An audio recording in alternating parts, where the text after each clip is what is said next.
Hi, hello. I have really good news. You can't actually ever lose yourself. We're still gonna talk about what it means to find yourself, because if you click this and you feel very lost, it's a very real feeling, and I'm not taking this away from you, and we're gonna take it step by step. But trust me when I say there's no way to lose yourself. I feel like instinctively when we feel lost, or we feel like we have to, you don't even have to feel lost, but if you feel that urge to go find you, it can feel like running. It can feel like chasing after something, or even just in your imagination, like painting this huge goal that now you have to, first of all, determine what it looks like, and then plan out a way to get there, and then you have to get there because now you've determined that that is how you find you. Personally, and obviously this is all my own experience and my own thinking, but I believe it is a lot easier than that, and at the same time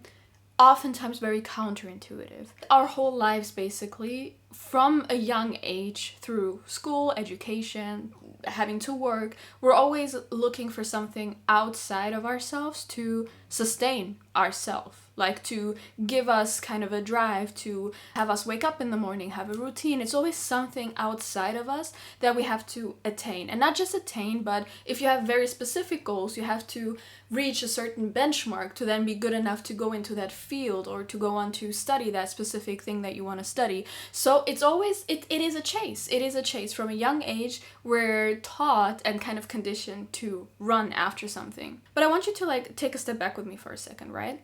We're back. So let's take a step back.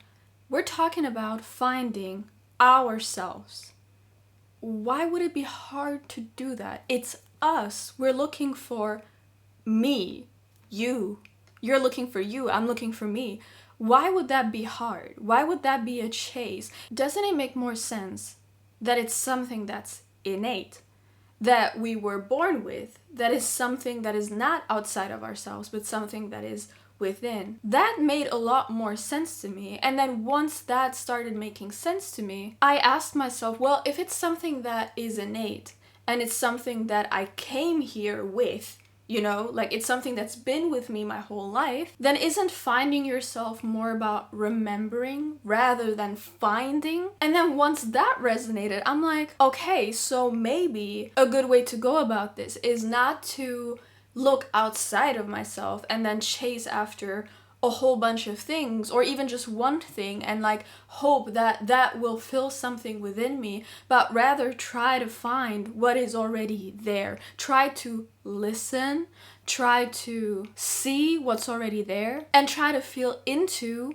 what already echoes within me. So that's all great in an abstract sense, right? But then what would that mean in reality? And what that meant for me personally was that the first step, okay, we're gonna get there, but the first step is not to just randomly just pick new goals that feel like give me like a drive, but every time I arrive there, I feel empty again. So then you just go for the next goal, and then it's just like a rat race because you keep chasing after these goals, and every time you get there, you're like, so is this it?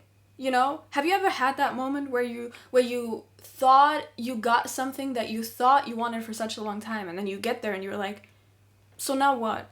Is this it? And I think those are moments that feel very, very unpleasant, but ultimately those are gifts, because these are the things that within you are telling you, okay, so was that all for you? Like, was that really what you wanted? It's a compass. That's how you have to look at it. It's not a punishment. It's not that you did all of it for nothing, or that you were even wrong. I think we have a path, right? And that path can consist of doing things and then learning a lesson for you to go on to the course that you're meant to be on. So again, realistically, what that meant for me was not just piling on new things every time and then getting there and then being disappointed that that still didn't fill the hole, but rather dialing back from like a million identities I had grown to believe that define me, whether that was within work, academics, or just even like socially, like whatever role you play within your friend circle or your family circle, because those are things that they're incredibly important, but those are things that we tend to cling to.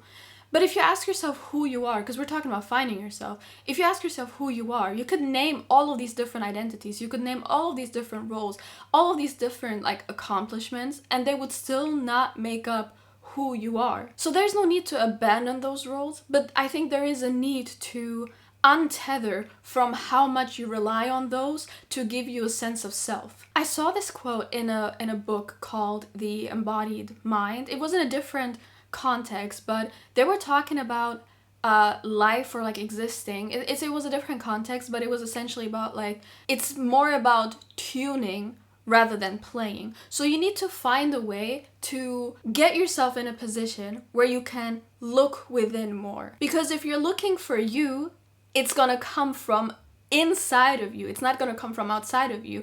And usually what that means, and that's what I found for myself, is maybe you don't even have to change anything about your circumstances or anything around yourself, but you need to find a way, whether that's just spending more time with yourself, whether that's meditating, whether that's prayer, whatever it is, you need to find a way to be still. You need to find a way to be able to hear what's going on within you. And that already is incredibly uncomfortable for all of us. All like it just is, because we're very, I mean, more than ever now, we're very primed to like go towards quick gratification. We don't want to be alone with our thoughts. We don't want to just sit and feel or like sit and listen. Like we want to like almost numb ourselves to a point where we just get what we want with the least possible pain.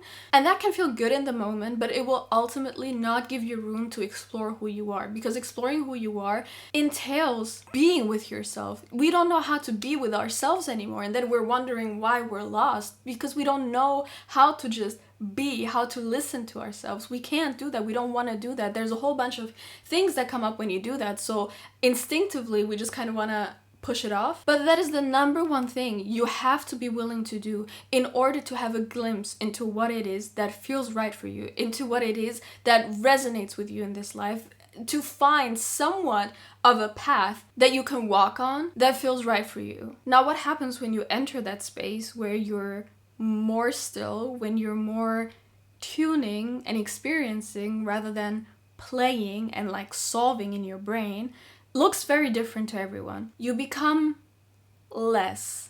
Let me explain. What I mean by that is not less in a quality manner, or like there's less, it's not a negative thing. It's just, you know, the untethering that we spoke about, the detaching from a whole bunch of things that you thought was your identity, but like really you feel like there has to be more to it.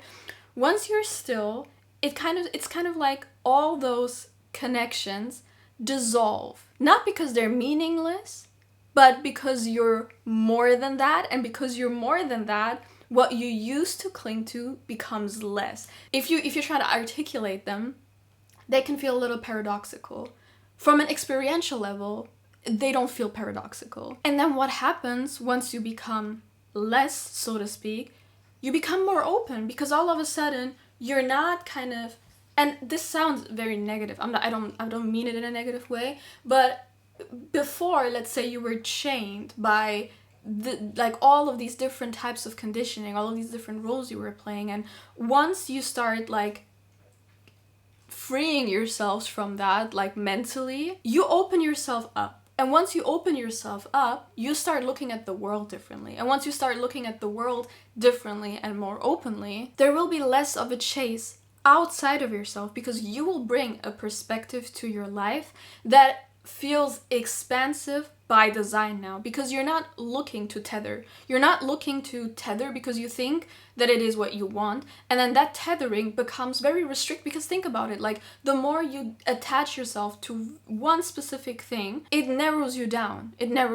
You can connect with everything, but you don't need to be attached to everything. That's the difference. You can and you should connect with and experience life like in the most broadest sense possible. But if you're just constantly trying to cling because you're feeling an emptiness within you, you will paradoxically shrink yourself. You will not expand, you will shrink. And then every time you will feel like, I've done all of these things, like I've checked off so many things, and I still feel like I've not actually arrived where I wanted to arrive. So now you might be thinking, okay, but then what? So now I practice to be more still, and I listen more, and okay, cool, like I feel like I'm more than these different identities or like whatever I took on throughout the course of my life. But like, so then now who am I? I'm still trying to find myself. For example, in my case, and again, that might not like happen for you in this exact same way, but for example, for me, it just brought me more clarity to the confusion my mind was kind of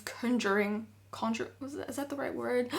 Like, to the confusion my mind was just making up. Because I talked about this in another video, but I would always do a whole bunch of things. I would always be like very curious in a whole lot of different things, and because of that, I felt lost. I felt flighty almost, like I couldn't like settle down into one thing, because that was the idea that I had in my head of like, again, remember, like we try to like make up what it means to find yourself. So for me it was like, well, I have to find one thing to do, because I feel like that's when I will solidify into like one thing. Like everything else feels like I'm just jumping around and I'm not really grounded. And once I started kind of listening in more and like really trying to move, almost not ignoring my emotions, but moving past my emotions and like looking deeper into myself, because there is a stillness within you that is just there. It's just like awareness. And once I like tried to like move into that, it wasn't like anything around me changed, but the story in my head changed, because I noticed that I wasn't just jumping around a million different things, and that's why I wasn't like whole and I wasn't complete yet, because I'm jumping around too much and I need to find one thing. But rather I found that what I loved is expression. So expression was already what I was doing. Intuitively, I was already moving towards what felt right to me, but like my brain was like telling me, or like my conditioning was telling me, no, you're just jumping around too much. So that awareness for me didn't shift how I lived my life, but it shifted entirely how I felt about myself, because I would put myself down for being like that, for being curious about a lot of different things, for being interested in a lot of different things. I would put myself down for it. And that stillness, because I asked myself the exact same thing you might ask yourself now, surely I must be lost. Even though your life might look completely different from what I just described for myself, we're still, it's the same point. It's the same point we find ourselves in, where it's like, this isn't it. There has to be something else. And for you, it could mean that your circumstances need to change, or it could mean that they don't need to change, and it's really just, you need to like let go of what's going on in here and really listen into yourself and see what the story actually is, rather than the story of what it is that you're telling yourself. So for me, I found that expression was something that just felt right for me. And expression is broad. Like, expression can mean a whole lot of different things, and why wouldn't I allow myself to express myself in a lot of different ways when I love expression? I don't really love the form specifically, like it doesn't have to look a specific certain way, but I love being able to express myself. And I found other things like that weren't attached to a specific form, something that, because expression isn't something you can grasp, right? And if you find like other values, which I'm sure you will once you like, you know, try to listen to yourself more, when you like, what I feel like when I say you become kind of less, is because you might have more principles or values in mind, or, you know, things like I just said with expression. Like, it's things like that don't have a specific form. It's more like a way of moving throughout the world. If I love expression, I'm gonna find different ways to express myself, perhaps. Maybe not, maybe I'll find just one thing, but expression is the underlying thing. If I value being of service, if I genuinely believe like that's something that fulfills me, I might become a doctor, or I might become a counselor, I might become a teacher, I might become a nanny. Do you see what I'm trying to get at? It's like it reduces things down to a core, and that core allows you to explore more freely, instead of like looking for a specific shape or materialized version of what you think it is that you want. So the idea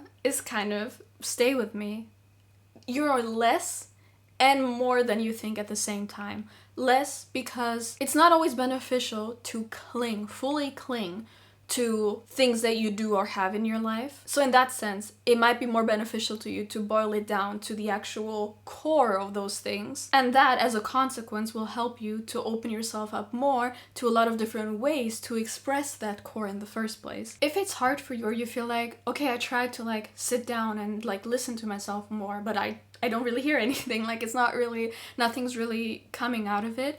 Think of it as a bit of a muscle. It's kind of like discernment as well. It's like a lot of just practicing, really, because everything, like the way most of us are living our lives, is truly going against that. So you're definitely not alone in like it maybe feeling difficult for you to just do that, but literally think of it as a practice. And there's no right or wrong way to be still, really. Just do it. Like, don't even like, again, it might sound paradoxical, but don't expect a whole lot out of it, because think about it. We're talking about finding yourself. It's already there. It shouldn't be hard in the first place. There's nothing like to be chased out. It's there. So we need to like calm down. Like that's what we need to do. We don't need to do more. We don't need to like force it. Like it's already there. So think of it as something that you can't really go wrong with. Just try and be still and just see what happens and practice that. It's also kind of learning by doing. Like this is not about just like isolating yourself and figuring out life in a vacuum, but also just you're going to experience life as you do that. It's just life keeps moving. Remember, we always say that. Life keeps moving, we keep moving. Sometimes just learning by doing. Sometimes you do things and they feel great and they, you know, enrich your life, and then maybe you figure out, okay, maybe this is not really right for me and I want to move on to the next thing. And I think allow yourself to do that. Like life is not just happening up here or in the stillness. Like life is to be experienced. But training that muscle to be able to listen to yourself, to really be able to take in your intuition, your discernment, and just being aware, I think will help you move through life with more ease. So I'm sorry if you expected this video to be like, yeah, you need to set one goal and then wake up at 5 a.m. every morning and then do this and do that. Nothing wrong with that. Like that might be like step 2. Remember I said we're gonna get to that? This is it, I guess. So like once you find out what it is that you want to try, of course, then you can like apply all of these things. But we're talking about the step before that, like truly just like at first knowing even like what it is that truly resonates with you. And that's especially important if you feel lost, if you feel like you've been running and chasing and you don't feel like anything is coming actually your way, you don't feel like you're getting anything out of it. Truly try and take a minute to be still and see where it takes you. I hope this was helpful. As always, take very, very good care of yourself, and I'll see you very, very soon. Bye.